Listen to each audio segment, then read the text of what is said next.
quick story. That monologue is going to be watched by one of our actors, who is then going to pantomime the entire thing to the best of his ability. To another actor who will give it as a monologue, to another actor who will give it as a pantomime, to another actor who will give it as a monologue. And if they get anywhere close to right, then Jesus is probably coming back. So, from you, to get him started, I'm going to need, what is a crime that's worth getting arrested for, not murder? Tax evasion. Tax evasion. Yes. Evade taxes, go. So, I woke up and realized it was, April 16, and I hadn't paid taxes in 17 years. So, I did what a natural person would do. I went ahead and constructed a time machine so I could go back 2 days, file my taxes, and not get nabbed by the IRS.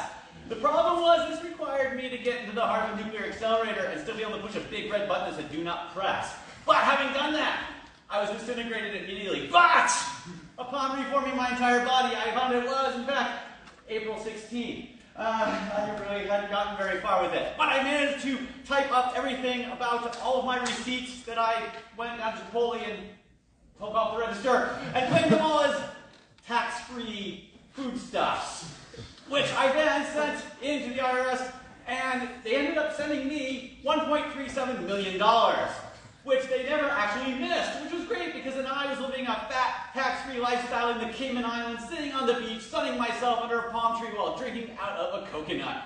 Happily ever after. Thank you.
I woke up late on a Saturday, my wedding day. She was gonna kill me. I got to the church and I realized that they'd forgotten to build the church. And so I got out my hammer and built a tiny little church. And I stepped into this little steeple. It was gonna be an old-fashioned small wedding anyway. It was okay. I just needed to fit her and the preacher, and that's really about it. I stepped inside, and as it turns out, I built a time machine by accident, which took me 20 years into the future. Now I was 20 years too late. I found a local electrician in this small town that I found myself in, Grove City. There was only one of them. He had a monopoly over electric work.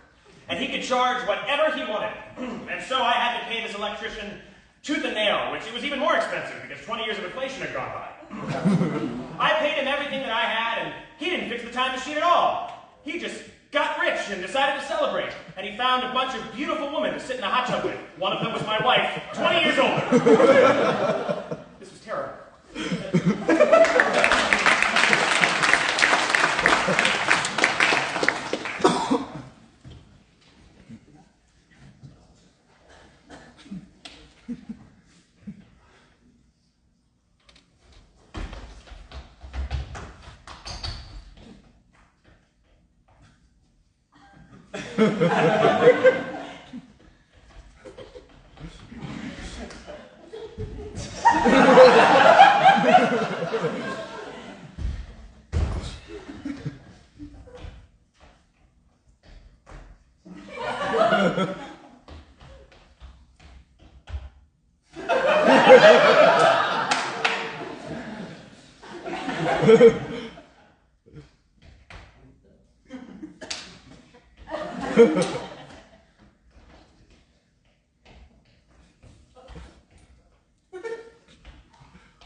forget the day I woke up next to my dead wife.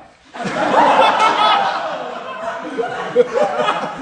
was shocking. It shook me to the core. I saw her laying there. I freaked out. I ran out of bed. I changed my clothes, put on my hazmat suit. I'm quite the germaphobe. But looking back, I realized halfway through my ADHD kicked in and I forgot what I was doing.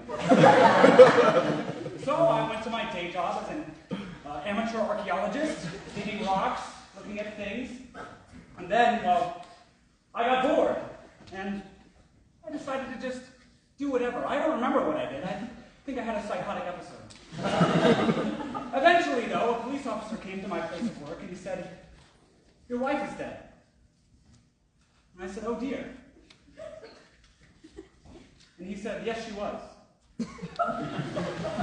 And he showed me her picture and I said, "Yes, that's my wife." So we got in his squad car together and we drove down to my house. We found her body there. She was in fact dead. Then I remembered there was a light bulb out in the basement. So I went down, pocketed the light bulb, put a new one in, and then once again remembered I had a dead wife in bed upstairs. So I went back up and I did the only thing you can do with a dead wife in your bed. I called a priest. We were to have an exorcism. It was not any sort of normal priest, though. This was a disco priest. He exorcised demons through dancing. So we turned on Billie Jean Is Not My Lover. He invited me to join him in the ritual. And then my wife's brother walked in the door. And I had to explain why I was dancing with my disco priest while my dead wife was dead. Let's just say Thanksgiving is going to be awkward.